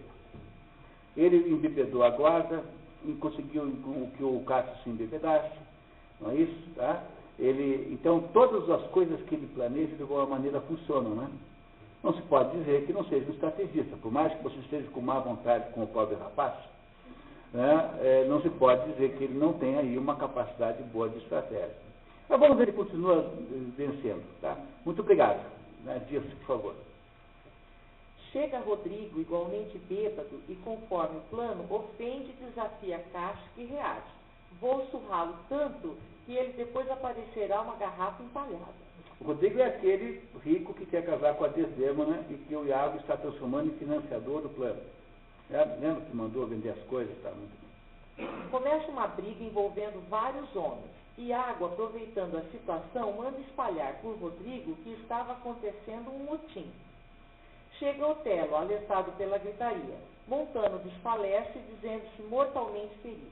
Otelo pede explicações. Transformamo-nos, por acaso, em turcos para nos fazermos a nós mesmos o que o céu não permitiu que eles nos fizessem? Iago, em princípio, faz-se de desentendido, mas, aos poucos, vai comprometendo Cássio como causador do distúrbio. Enganado pela malícia de Iago, Otelo destitui Cássio do cargo de tenente. Cássio, apesar de continuar a estimar-te, não será mais meu imediato. Então, está funcionando o plano de Iago? Acabou de queimar o filme do Cássio como tenente, né? Ou seja, como capaz de conduzir, né, militarmente o forte, né? Aquilo na verdade é um forte. É isso. Sozinho com Iago, ainda embriagado e sem se dar conta do plano de que foi vítima, Cássio lamenta-se. Reputação, reputação, reputação. A minha está perdida. O que em mim era imortal, lá se foi. Resta-me apenas a parte animal. Minha reputação, Iago. Minha reputação. Cássio. Eu, um oficial bêbado, desapontar levianamente,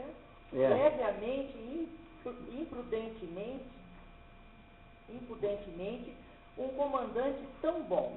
O que eu mereço mesmo é o seu desprezo. Embebedar-se a gente, tagarelar como papagaio e brigar, gritar fanfarronadas, praguejar, investir contra a própria sombra com arengas ridículas, ó espírito invisível do vinho. Se não tens nome com que te chamem, eu te batizo, demônio. Então, o Cássio, que não entendeu nada, porque ele não sabe que aquilo é um plano, então ele está se autoculpando de ter se embriagado e perdido o controle. E então acha-se, né, culpado daquela situação. Ele é, de certa maneira, é também, porque ele podia ter não bebido, né? Mas ele não entende que o Iago planejou tudo aquilo. Né? Então ele não vê no Iago ninguém a não ser um amigo, a quem ele pede conselhos agora para ver se consegue consertar a situação que foi criada ali. Não é isso? Tá dando certo o plano do Iago? Completamente. Né? Quer continuar, por favor? Iago tenta consolar Cássio, estabelecendo um plano para a sua reabilitação. A mulher do nosso general que é o general agora. Confessa-te francamente a ela, importuna-a para que te ajude a recobrar o posto. Aposto tudo contra nada em que, como a tua amizade com o Mouro hoje rota, ficará mais sólida que antes. Insiste em que se trata de conselho de amigo sincero, ditado pela estima e pela lealdade. Depois da saída de Cássio, Iago faz as considerações cínicas. E quem pode dizer que o meu papel é infame, se o conselho que estou dando é leal, é eficiente, é generoso? E porventura não indica ele o único meio certo e razoável que este Miguel reconquistar o Mouro? Nada mais fácil, dado o seu feitio, do que levar Desdémona a querer interceder por uma causa justa. Entra Rodrigo, machucado e trôpego, dizendo que com as pancadas que levou, lhe entrou algum juízo no corpo, com que, embora depenado, iria voltar para Veneza enfastiado daquela situação. Iago responde: ai dos impacientes desse mundo, e o convence a continuar tentando. Quando Rodrigo sai, Iago conclui: ainda faltam duas coisas. Fazer com que a minha mulher disponha a patroa em favor de Miguel Cássio, vou convencê-la disso. Em seguida, chamar Otelo à parte e acomodar as coisas de tal modo que ele surpreenda Cássio no momento exato em que ele estiver falando com Desdémona. É isso. E mãos à obra. Qualquer delonga estraga minha manobra. Então, qual é o plano do Iago? É convencer o Otelo da infidelidade da mulher, da Desdémona, criando, por um lado, situações em que o Cássio e a Desdémona se aproximam. Ele usaria isso como matéria-prima para a acusação. Compreenderam? Esse Rodrigo, na verdade, é o próprio coitado, acabou naquela briga, levou um monte de tropeções e tal, e ele quer ir embora, mas ele é o financiador da história, então ele é o rico, né? O Iago precisa continuar com o Rodrigo ali. E aí o plano do Iago parece que dando certo por enquanto? Parece, né? Que dá tudo certinho, não é? Muito bem, muito obrigado, Tirce.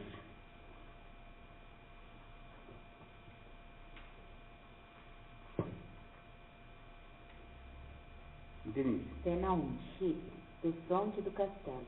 No dia seguinte, a pedido de Cássio, músicos tocam. Entra o bobo e diz à orquestra que o general gostou tanto de vossa música que vos pede encarecidamente que não façais nenhum barulho com ela. E completa: se sabeis alguma música que não se ouça, podeis tocá-la. Esse é o bobo, né? Há vários bobos em Shakespeare. Esse é um bobo de pequeníssima importância. Ele não tem importância no drama. Não é como o bobo do Rei Lear, que é uma maravilha de bobo, né? Esse é o que um bobo que fala várias coisas engraçadas como essa, mas ele não tem importância dramática. Ele não irá produzir nenhum efeito digno de nota. Mas a existência de um bobo numa história renascentista, estamos em 1570, né, é um sintoma de que porque veja, o bobo do Rei Lear é um bobo medieval. Então lá o bobo está no seu lugar verdadeiro, né? Aqui não, um bobo nessa época, a gente não nota isso porque nós temos a mania de achar que tudo passado é na mesma época, né? Então eu tenho dito que em janeiro vou fazer aquele curso da iniciação à vida intelectual, que é um curso de aprender a estudar, e uma das coisas que a gente vai ter que aprender nesse curso é como é que a gente organiza cronologicamente os dados, porque senão a gente não entende mais nada, é muito difícil.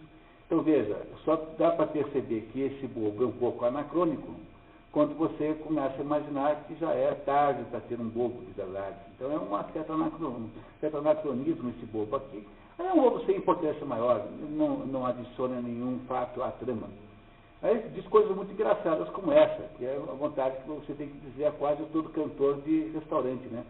Ó, se o senhor tem alguma música aí que não dê para ouvir, então, senhor, por favor, queira. Não é isso, tá?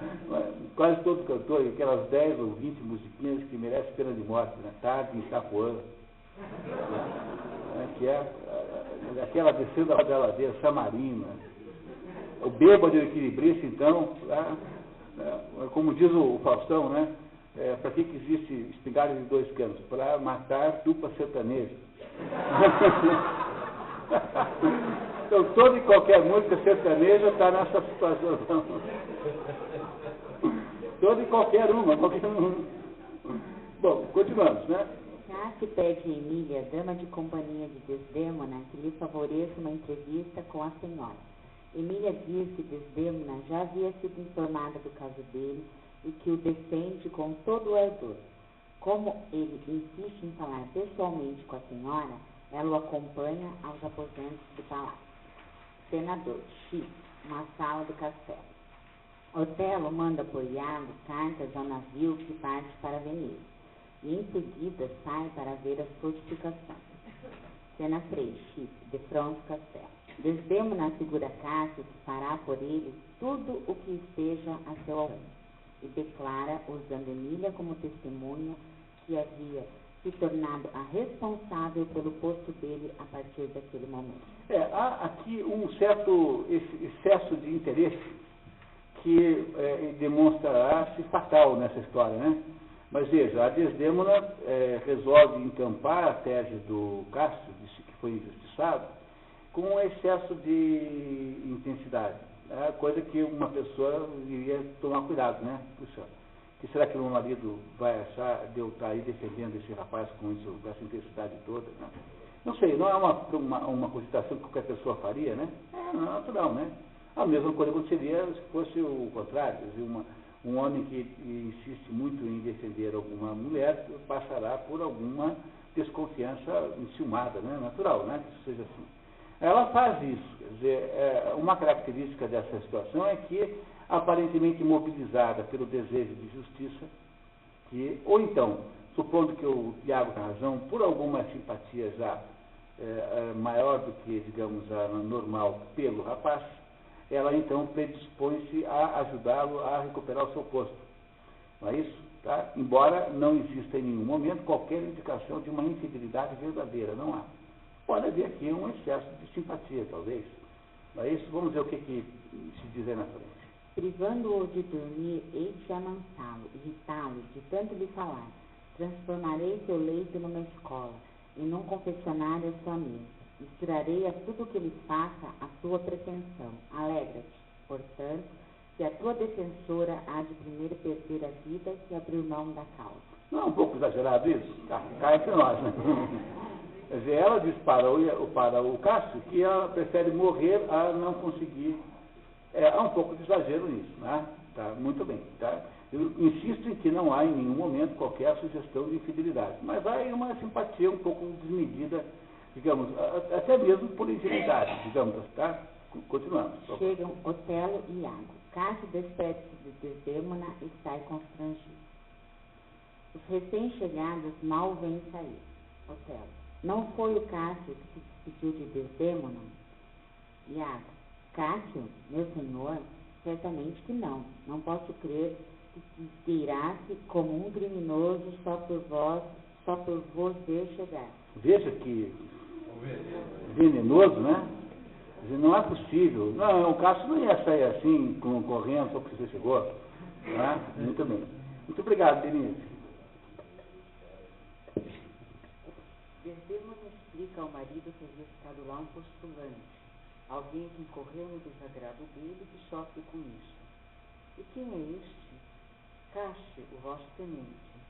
Se é que tem alguma influência e é grato de tocar-vos o coração, fazei as pazes logo com Miguel Cássio, pois se há alguém que vos estime e só tem errado involuntariamente e não na fé, Ele é esse alguém. Ou não sei distinguir as pessoas honestas. Integrai-o. Desdémona insiste com o marido que resolva a situação de Cássio em no máximo 3 dias. Otelo concorda. Basta, não digas mais. Ele que volte quando quiser. A ti nada posso negar. Quando Desdémona e Emília saem, Iago endemona Otelo. Quando vós cortejavas a senhora, já dos vossos amores, Miguel Cássio acaso estava a par? Inteiramente a par. Por que pergunta? Eu estava pensando numa coisa. Nada de mal. Olha que desgraçado, né? Vocês percebem a beleza que essa tradução, que tradução bem feita, né? Extraordinária essa tradução do Otelo, desse Nestal de Penaforte. Ela é elegante, é fiel, ela é harmônica, muito, muito bem feita. Então o Iago está transformando a vida do Otelo numa espécie de inferno, porque está aquecendo aquela brasa da desconfiança da mulher. Brasa esta que ele mesmo implantou lá dentro, né? E que ela, por alguma razão, inadvertidamente ou ingenuamente, sustenta, né? Ao dar atenção excessiva ao caso do lugar-tenente Miguel Castro. Vamos ver o que acontece. Quer continuar, por favor? Otelo começa a cair nas armadilhas. Tu tens alguma coisa na cabeça. Ainda há pouco, ao despedir-se o Cássio de Desdémona, ouvi murmurares que aquilo não te agradava. O que é que não te agrada? Se me estimas, abre-me o coração. Iago diz que julga Cássio um homem de bem, mas completa maliciosamente que os homens deviam ser aquilo que parecem, ou pelo menos que não parecessem aquilo que não são. Iago insinua que sabe coisas escabrosas e minimiza hipocritamente. Eu posso estar errado em minhas conjecturas, senhor, pois vos confesso que em mim é uma segunda natureza o verde inveterado de farejar em toda parte abusos. E pede ao general que não dê atenção a quem é tão propenso a julgar tudo mal. Pressionado por Otelo, cada vez mais estimado, Iago move mais uma peça do tabuleiro. Meu senhor, livrai-vos do ciúme. É um monstro de olhos verdes que escarnece do próprio pasto de que se alimenta. Que felizardo! É o corno? Corno? Está aí Shakespeare. Que felizardo é o corno que, cônscio do que é, não ama a sua infiel. Mas que momentos infernais padece o que, amando, duvida e, suspeitando, adora. Olha que barbaridade, né? Quer dizer, assim, olha, o senhor é o tipo de corno que sofre mais.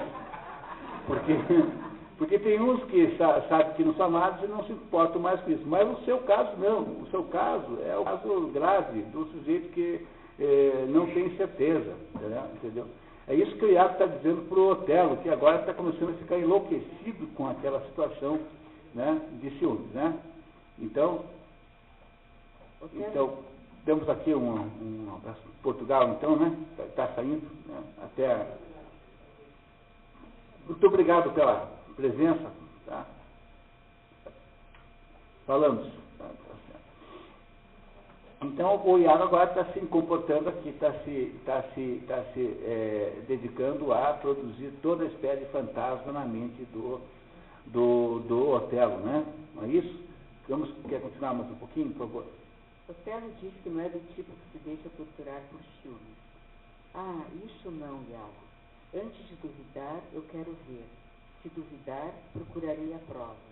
E conforme seja esta, é só mandar de vez ao diabo o amor ou o ciúme. Quer dizer, aí o Otelo diz que ele não vai ficar sendo corno de modo nenhum, que ele vai procurar a prova, se ele for negativa, ele manda, para de ter ciúme, se for positiva, ele manda o amor ao diabo. Quer dizer, com isso, ele insinua que iria produzir aí um ato de violência, né? Que não iria se deixar, não se manteria na situação de dúvida que o Iago está produzindo, não é? Muito obrigado. Tá? Jane, por gentileza. Iago aconselha o Moro a vigiar sua esposa. Observa bem com Miguel Cássio. olhai-a atentamente, com olhos nem zelosos nem confiantes demais. Ela enganou o pai para casar convosco. Mas, Senhor, como estás perturbado? Iago faz mais um avanço, quando Otelo reconhece que a natureza às vezes se transvia. Aí é que pega o ponto. Sejamos francos. Recusar propostas de casamento de ótimos partidos, de patrícios da mesma cor e meio, ao contrário do que seria natural. Isso não cheira bem, faz pensar em instintos viciosos, anormais inclinações, depravação de gosto, mas, perdão, não é dela que falo especialmente. Ainda que seja para recear que ela, caindo em si, comece a comparar-vos com os seus patrícios e depois, quem sabe, talvez acabe por se arrepender. Otelo, adeus, até mais tarde. Se perceberes mais alguma coisa, avisa-me. Encarrega tua mulher também de vigiar.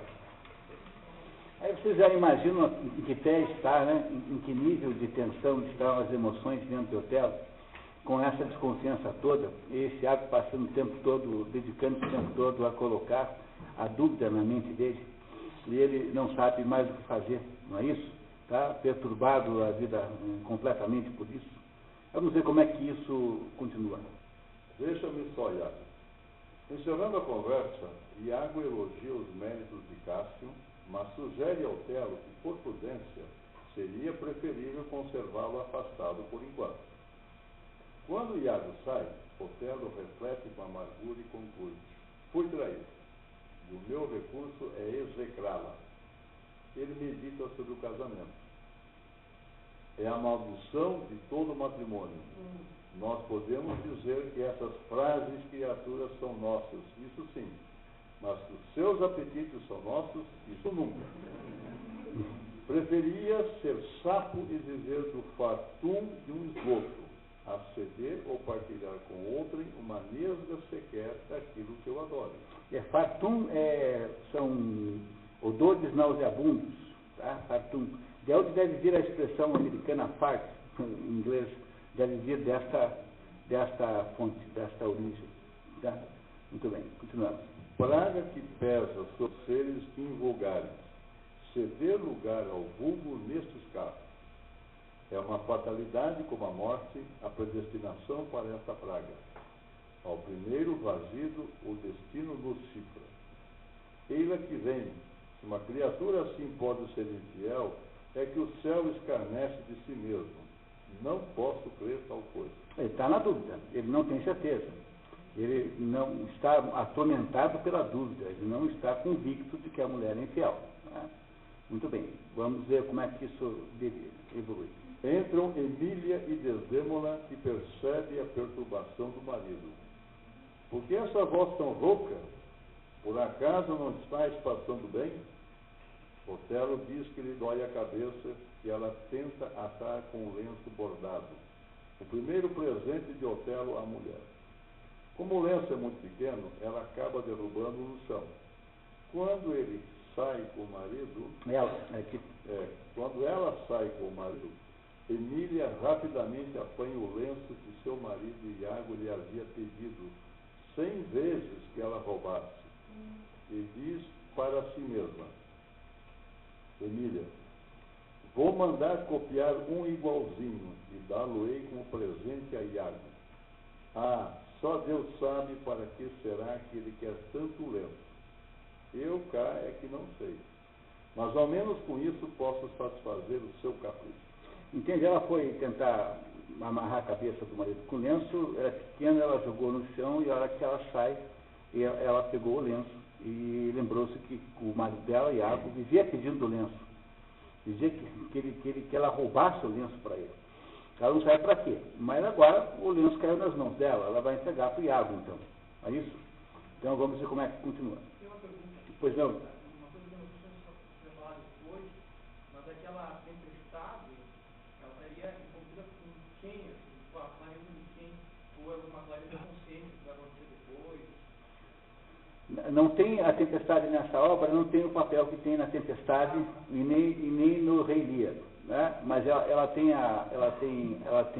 o papel dramático de funcionar como uma quebra digamos,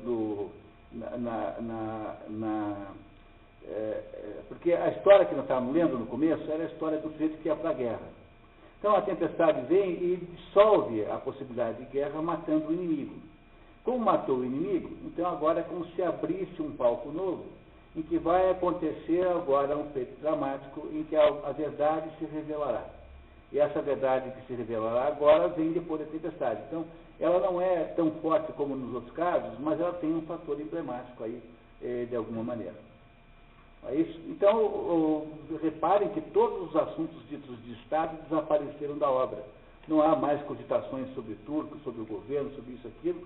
É apenas o que? Há uma batalha tremenda agora pela mente de Otelo. A mente de Otelo que Iago tende a ocupar com uma história para que haja um desfecho que lhe seja favorável a ele, Iago. É isso que essa batalha agora, em vez de ser a batalha contra os turcos, é a batalha contra a convicção do amor de Desdémona por Otelo. Então mudou completamente o palco e o que a batalha mudou de natureza. Foi isso que a tempestade gerou. Continuamos. Sem que a mulher saiba, Iago planeja deixar o lenço no quarto de casa, parte essencial do plano para convencer o crescentemente inseguro Otelo da infidelidade da mulher. Embora tudo funcione como previsto. Já sob o efeito do meu veneno, o Mouro está mudado. Nesses temperamentos, as suspeitas agem como peçonhas, que a princípio provocam náuseas apenas, mas depois, atuando sobre o sangue, logo queimam como poços de enxofre. Entra o perturbado e irritado, diz a Iago, antes de sermos traídos 100.000 vezes que suspeitar uma só vez que o somos, e exige provas das insinuações que ele tem feito. Infame, trata já de provar que o meu amor não passa de uma rameira. Dá-me uma prova ocular, que eu quero ver com esses meus próprios olhos. Se não, fora melhor teres nascido cão que enfrentar a minha cólera, eu te juro.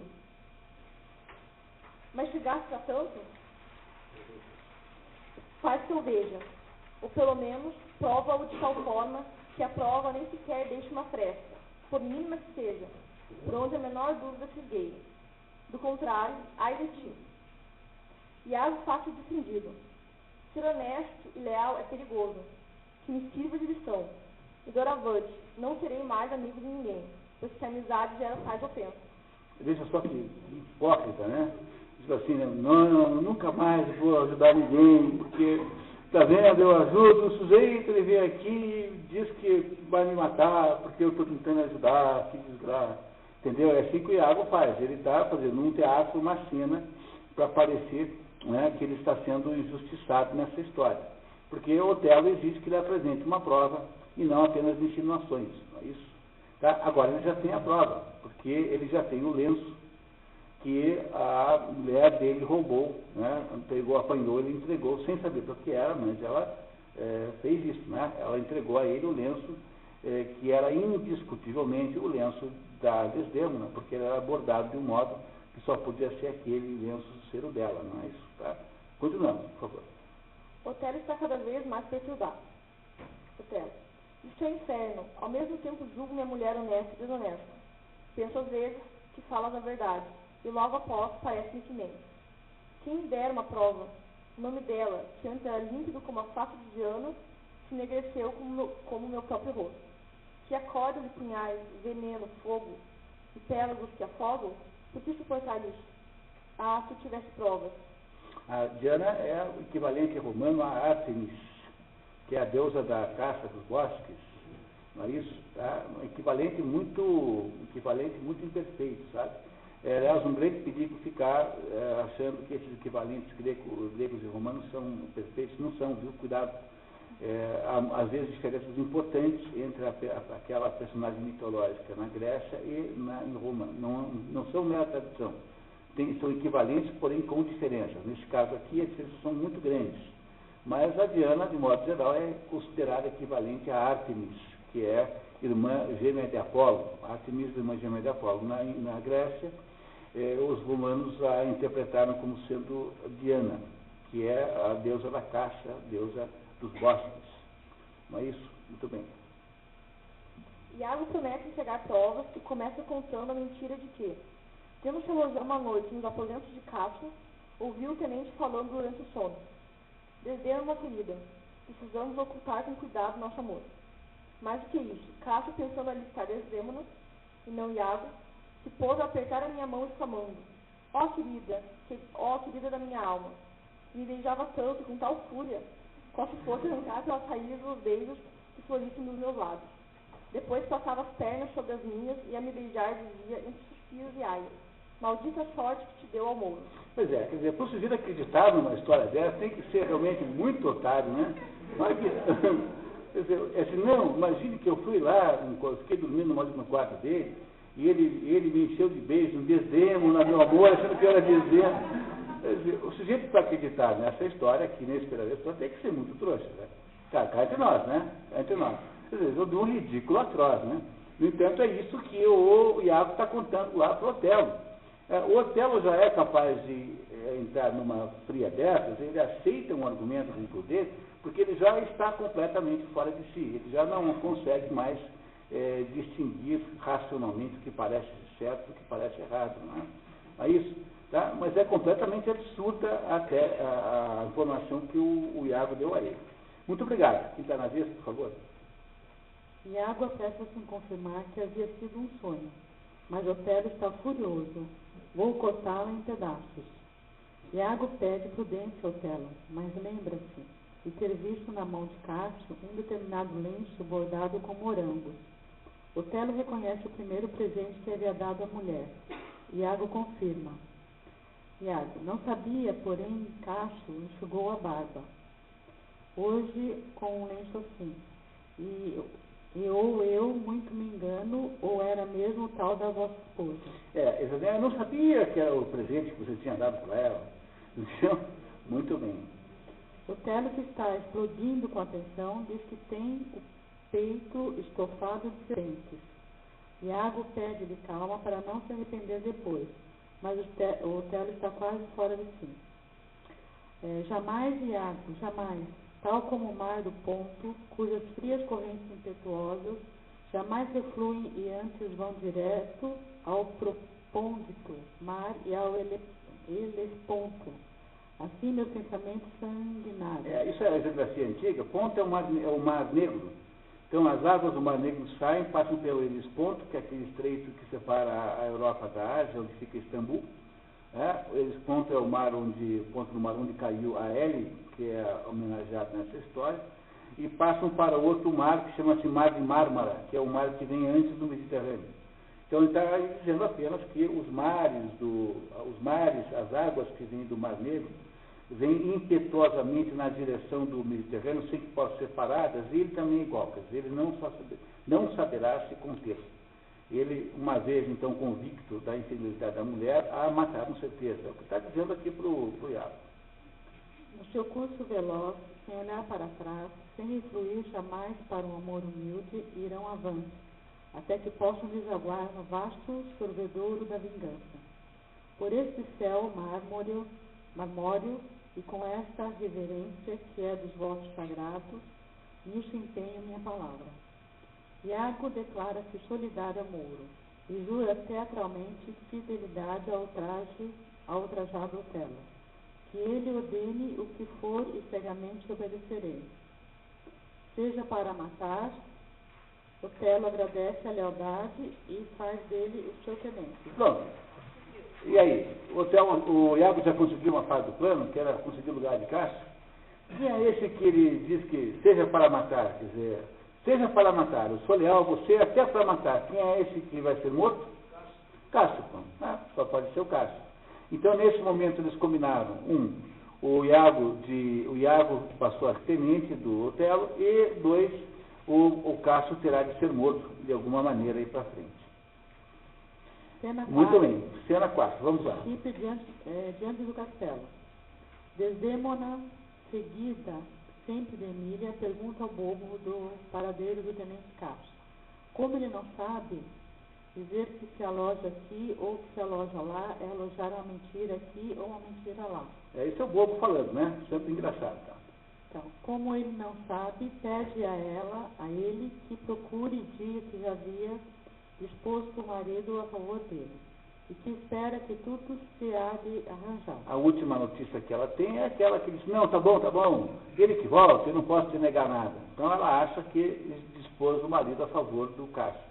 Quando ela não sabe que, enquanto isso, está havendo, né, um enorme envenenamento do marido. Desdémona pergunta-se onde teria deixado seu lenço, e Emília, perguntada, diz que não faz a menor ideia. Desdémona lamenta a perda. Desdémona, pois, podes crer que eu preferia ter perdido a minha bolsa cheia de cruzados, e que o meu nobre mouro não fosse limpo de pensamento e isento de ciúmes, chimeiras tolas. Isso era bastante para despertar-lhe certas ideias. Emília, ele não é ciumento? Desdémona, quem? Ele? Creio que o sol sobre o qual nasceu purgou o seu sangue de tais humores. Mal imagina ela o que vai acontecer, né? Ela imagina que o marido seja assim. Chega Otelo e pede a Desdémona o lenço que lhe havia dado. O mouro explica que o lenço havia sido dado à mãe dele por uma cigana, que aquele objeto, enquanto na posse de sua esposa, garantia que o pai dele permaneceria submisso aos seus encantos e ao seu amor. Otelo insiste em ver o lenço, mas ela, sem dar importância ao caso, insiste por sua vez em que ele resolva a pendência do cargo de Cássio. Cada vez mais irritado, Otelo sai. Entendendo o que aconteceu? Ele vem e diz que o lenço tem poderes mágicos, que o lenço dá a quem tem a capacidade de manter a outra pessoa fiel, né? E que ele quer ver o lenço. Mas ela não entende por que é tão importante o lenço, porque ela, na perspectiva, só vê importância no assunto do Cássio. Então, ela piora muito as coisas quando ela insiste justamente em ajudar o Cássio, que é aquele fulano que ele está prestes a querer matar. Aliás, cuja morte já combinou com o Iago. Não é isso? A situação vai ficando muito ruim, né? Não é isso? Muito bem. Muito obrigado, Eliane. Carla, por favor. Chegam Iago e Cássio, que revela-se desesperançado. A meu pesar, embora terei de me resignar e abraçar outra carreira qualquer, entregando-me a mim mesmo e à proteção da sorte. Desdémona revela sua impotência. O meu marido já não é o mesmo marido. E se estivesse mudado de semblante como está de gênio, eu não poderia reconhecê-lo. Desdémona atribui àquele comportamento a algum negócio de Estado, a alguma notícia de Veneza. Conclui que os homens não são deuses, não se deve esperar deles que se comportem sempre como no dia das núpcias. Desdémona sai com Emília, pedindo paciência a Cássio. Chega Branca, uma prostituta amante de Cássio, reclamando de seu desaparecimento, que ele atribui às tribulações recentes. Ele lhe mostra um lenço bordado. Achei-o no meu quarto. Achei muito bonito o bordado.